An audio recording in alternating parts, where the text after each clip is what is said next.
One of the most powerful ways God acts when a narcissist uses and abuses you is by revealing the truth. At first, it may not seem like a divine intervention. It may feel more like confusion, heartbreak, or even betrayal. But in reality, what's happening is a gift. God is removing the veil from your eyes. You see, deception is the narcissist's greatest weapon. They twist reality, manipulate emotions, and distort the truth to keep you under their control. And for a time it works. You believe the lies, you excuse the behavior, you rationalize the manipulation. But then something happens. God steps in. At first it might come as a whisper, a small feeling in your gut, an uneasiness you can't explain. You start noticing inconsistencies, contradictions in their words and actions. You catch glimpses of their true nature, and suddenly the illusion starts to crack. This is God's way of showing you what has been hidden in plain sight. And make no mistake, this moment of realization is not by chance. It is a deliberate act of divine intervention. Think about how many times in Scripture God exposes deception. From the serpent in the garden to the Pharisees who wore masks of righteousness, the Bible is full of examples where the truth eventually comes to light. In John 8:32, Jesus says, "Then you will know the truth, and the truth will set you free."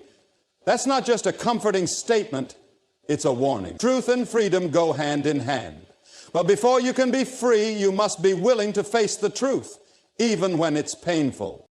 And it is painful. And when you finally see the narcissist for who they really are, there's a deep sense of loss. You grieve not just for the relationship, but for the illusion that's been shattered. The person you thought you knew never really existed. The love you thought was real was conditional, performative. The support they offered came with strings attached. But don't let that grief make you turn back. Don't let it drive you into denial. God reveals the truth because He loves you too much to let you live in deception. But here's where it gets difficult. When God opens your eyes, you have a choice to make.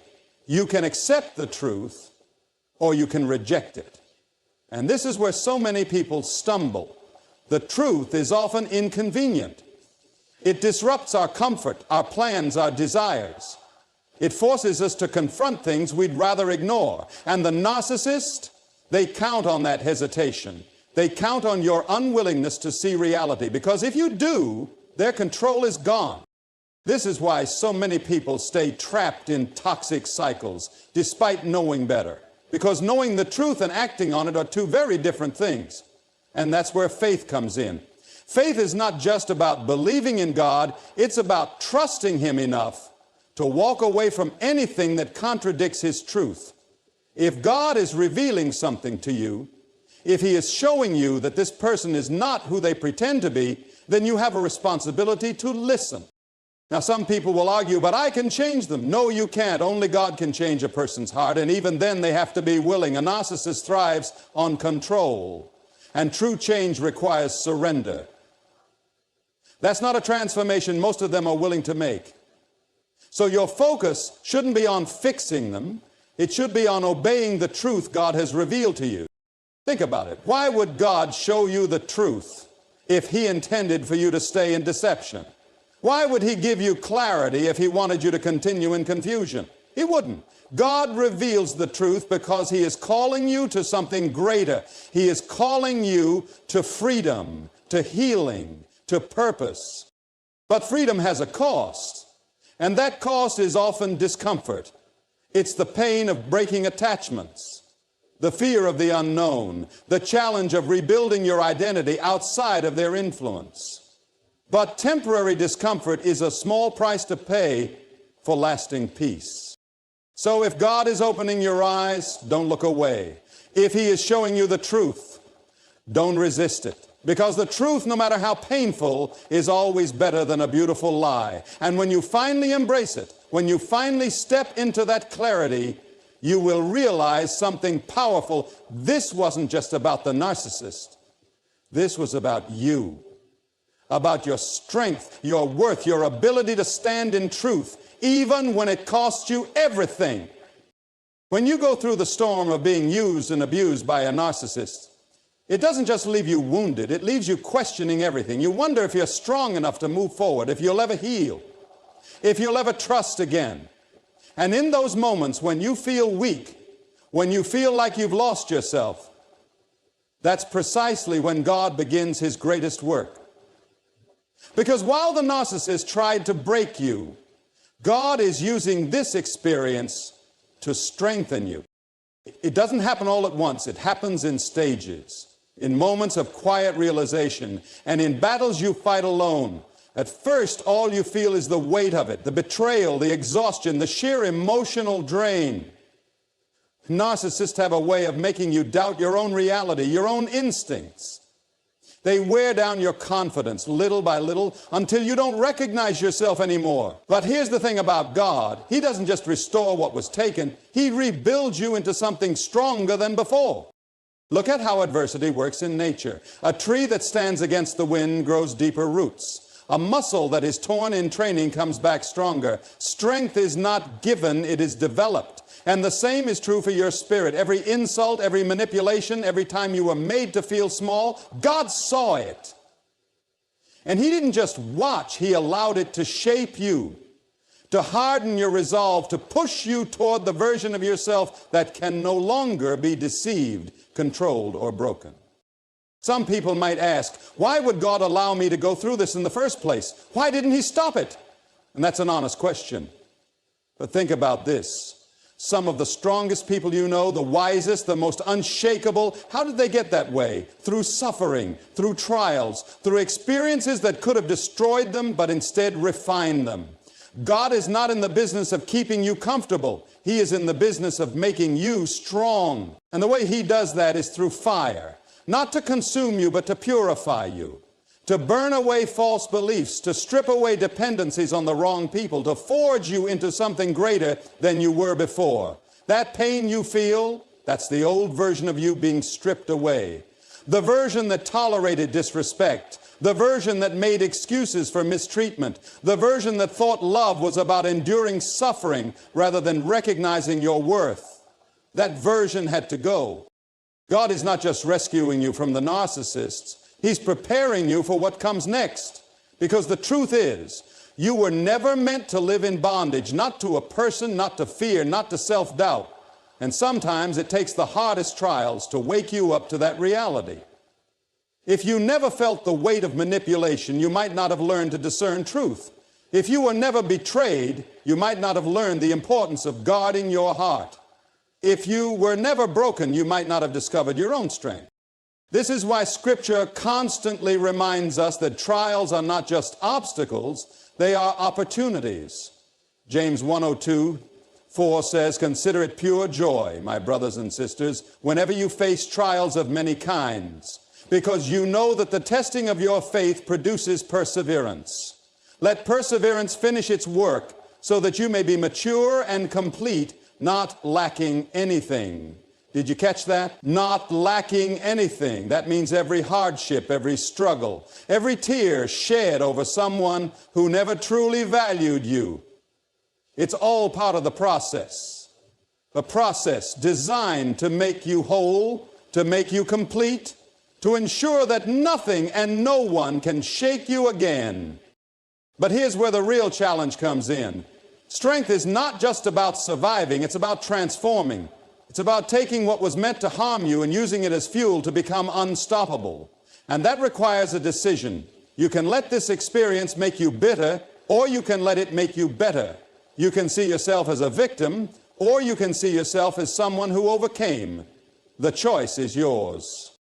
And let me tell you something, when you choose strength, when you choose growth, when you choose to stand tall despite everything that tried to break you, you become a person the narcissist can no longer control. You become someone who cannot be manipulated, cannot be fooled, cannot be played with. Because the truth is, once you know your worth, once you see what you were meant to be, you will never allow yourself to be mistreated again. So, don't despise this process. Don't resent the hardship. God is using it to build something in you that no one can take away. And when it's all said and done, when you look back on this moment, you'll realize something profound. The narcissist thought they were destroying you, but all they did was make you unbreakable. There comes a point in every toxic relationship when things begin to fall apart. The tension rises, the manipulation no longer works the way it used to, and cracks begin to show. At first, it may feel like a personal failure, like something you should have been able to prevent. You wonder if you could have done something differently, said something better, been more patient. But in reality, what's happening is not a breakdown, it's a breakthrough. Because when God removes a narcissist from your life, it is not punishment, it is deliverance. Separation is one of the hardest things for the human heart to endure. We are designed for connection, for relationship, for love. So when a relationship comes to an end, even one built on deception and control, it leaves a void. The absence of the person who once consumed so much of your time and energy feels unnatural. And the narcissist, they know this. They rely on it. They play on your emotions, keeping you hooked just enough so that you hesitate to let go. They make you believe that leaving means you failed, that if you walk away, you're giving up on something worth saving. But what if leaving isn't giving up? What if it's God's way of pulling you out of something that was never meant for you in the first place? There is a story in the Bible that often goes overlooked in discussions like this, and that is the story of Lot and his wife. When God told Lot to leave Sodom, he wasn't just leading him out, he was saving him from destruction. The city was corrupt, toxic, beyond repair, and Lot was given a way out. But his wife, she looked back, she couldn't fully let go, and because of that, she didn't make it to freedom. That is exactly what happens when we refuse to walk away from people who are destroying us. God can open the door, but He will not drag you through it. He will remove people from your life, but if you chase after them, if you hold on to what He is trying to free you from, you are choosing bondage over deliverance.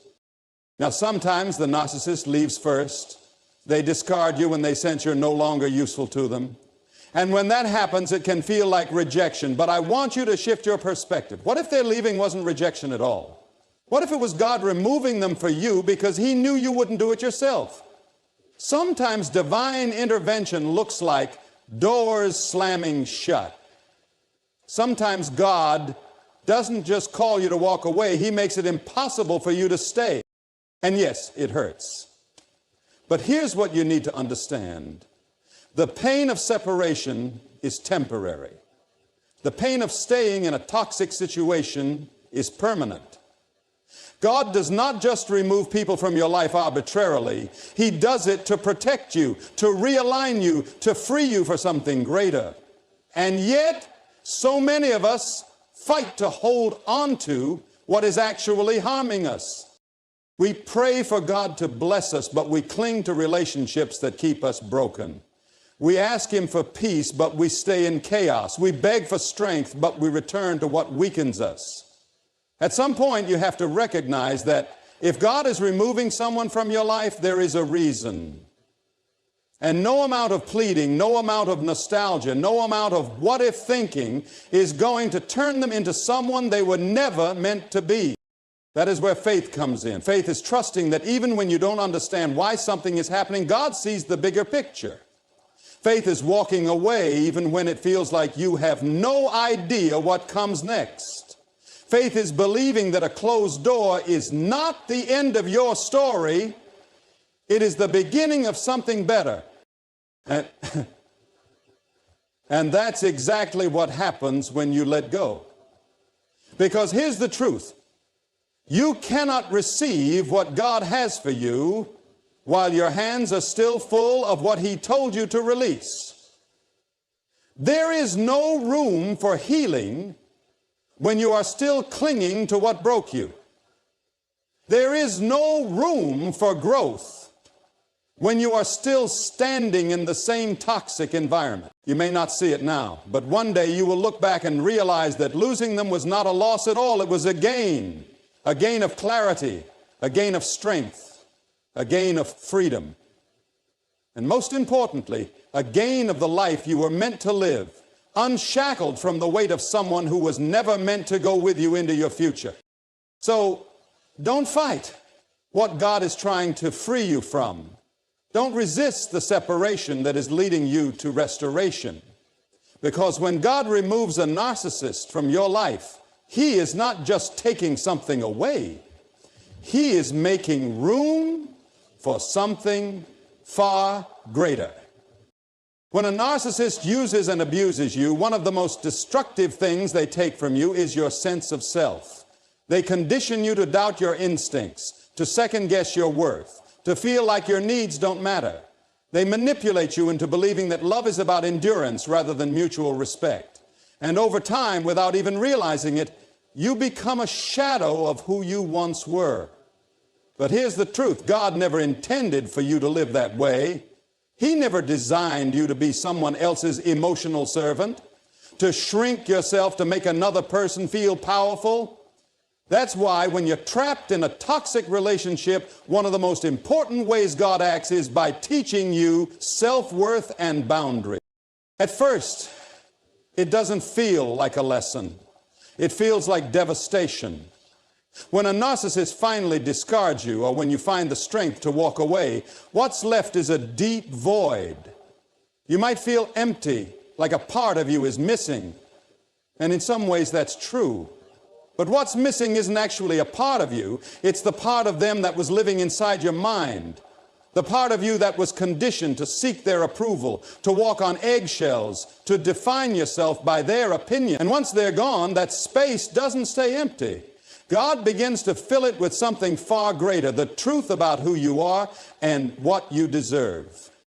But here's where the real work begins. Because knowing your worth isn't just about feeling good about yourself. It's about what you tolerate. It's about what you accept. And one of the hardest but most liberating lessons you will ever learn is that love should never require you to abandon yourself. That's not love. That's control. And God will make sure you understand this, even if it means letting you walk through the fire. Because sometimes the only way to truly learn self-worth is to be put in a situation where you have no choice but to reclaim it. Think about it. How many times did you allow yourself to be mistreated? How many times did you justify the narcissist's actions, telling yourself they didn't mean it, that they would change, that if you just loved them enough, they would finally see your value? But they never did. Not because you weren't valuable, but because they were never capable of recognizing it. And that is the fundamental truth that God needs you to see. Your worth does not decrease just because someone else refuses to acknowledge it. When God teaches you self-worth, He does it through a process of rebuilding. At first, it feels uncomfortable.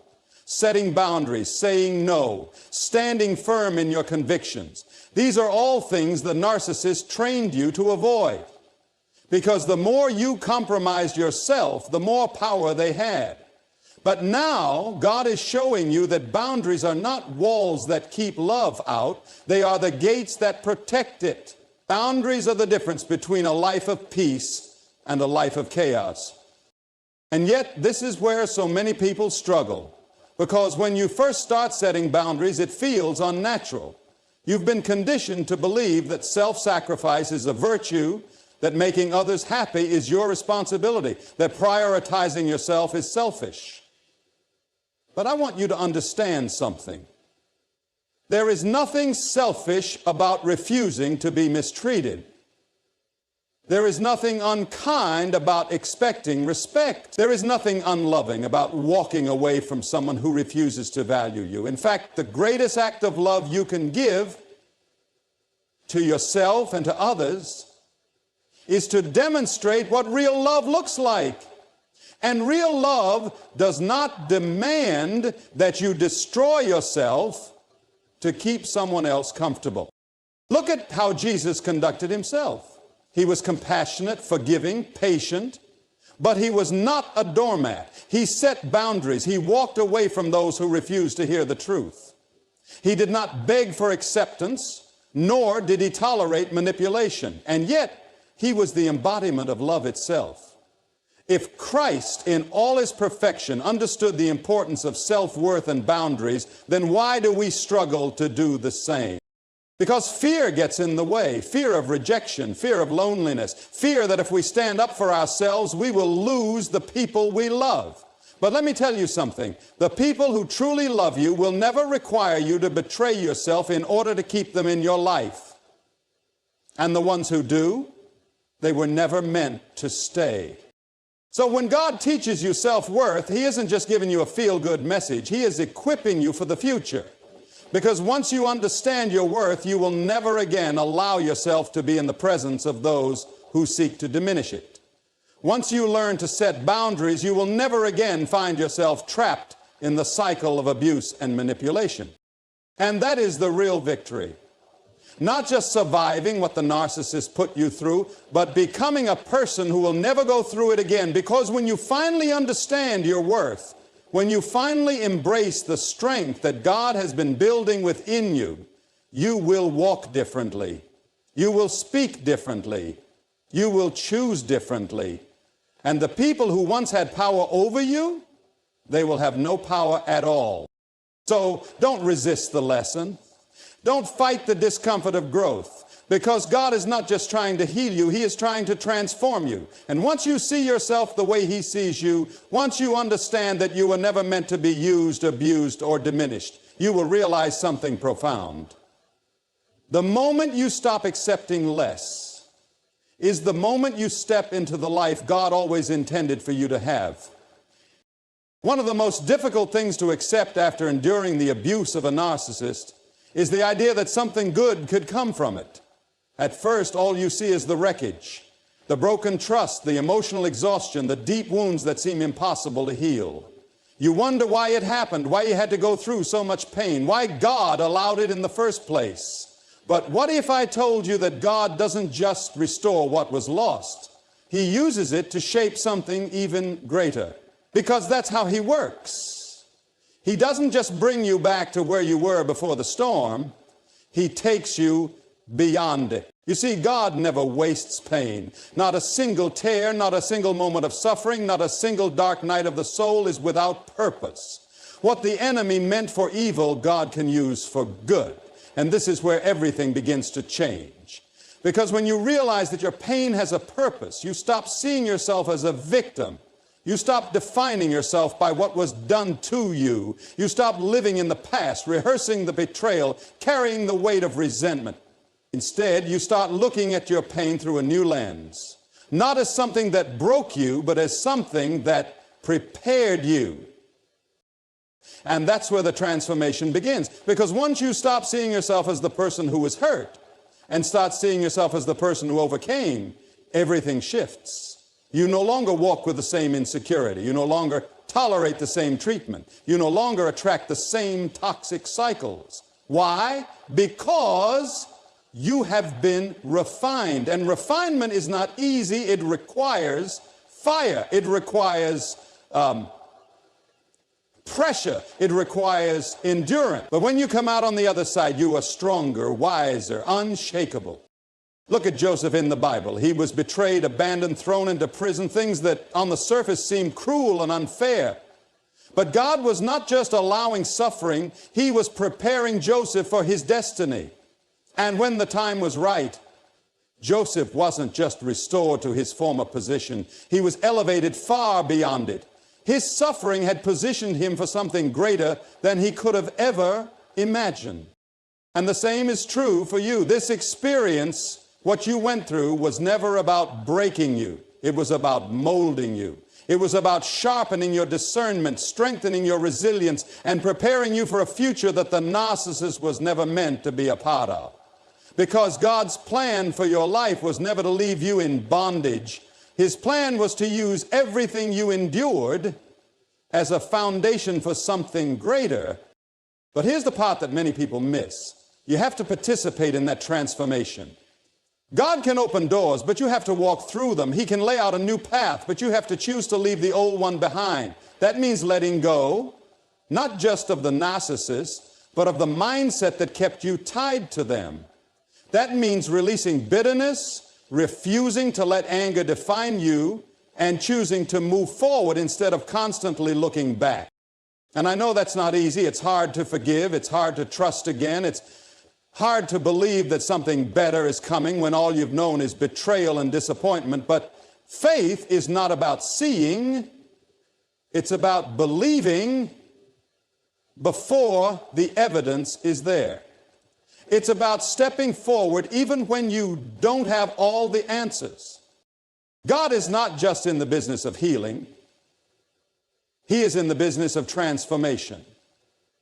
And that transformation means that what once hurt you will no longer have the power to control you.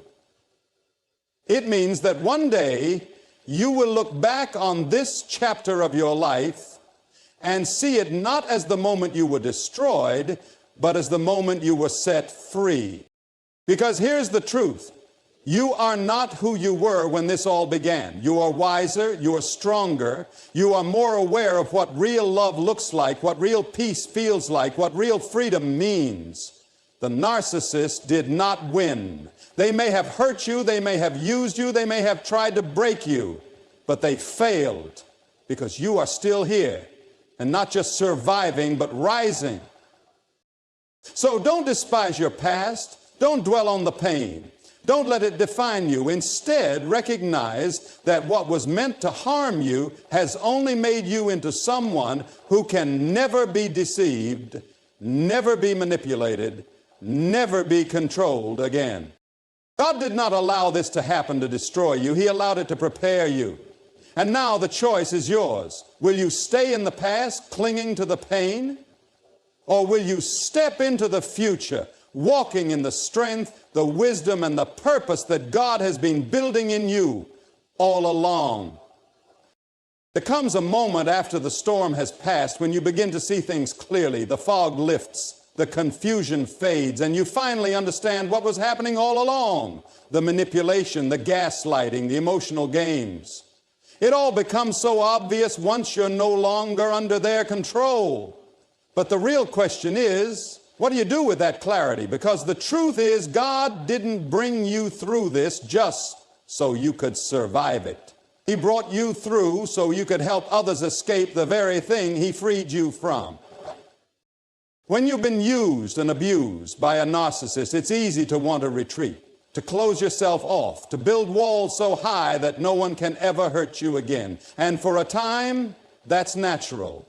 It's a defense mechanism, a way to protect yourself from further pain. But eventually, God calls you to something greater. He calls you to step beyond your own healing and into a place where your experience becomes a beacon of hope for others. Because there are people out there right now who are exactly where you were, confused, broken, trapped in a cycle they don't know how to escape. And they need to know that freedom is possible. They need to see living proof that there is life after narcissistic abuse. And that's where you come in. Because when God delivers you, He doesn't just do it for your sake. He does it so you can be a light in the darkness. So you can recognize the signs in others, speak truth where there are lies, and extend a hand to those who feel like they are drowning. And this isn't just a noble idea, it's biblical.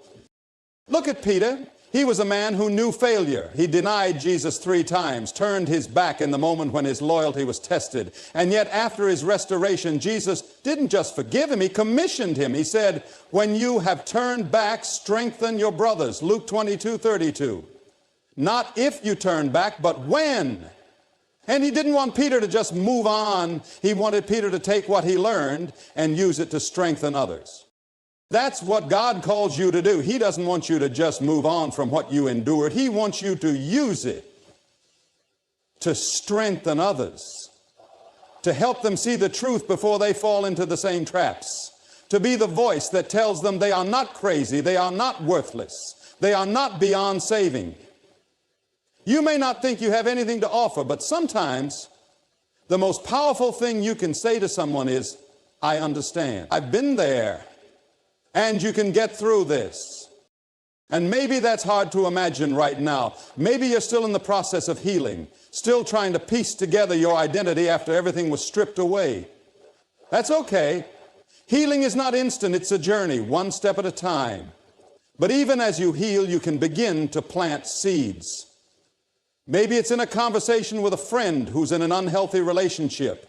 Maybe it's in recognizing red flags and calling them out. Maybe it's simply in the way you carry yourself now, the way you refuse to tolerate manipulation, the way you walk in the confidence of someone who knows their worth.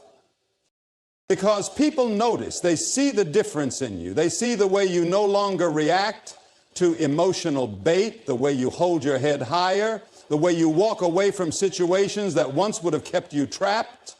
And that in itself is a testimony. That in itself is proof that God is a God of restoration.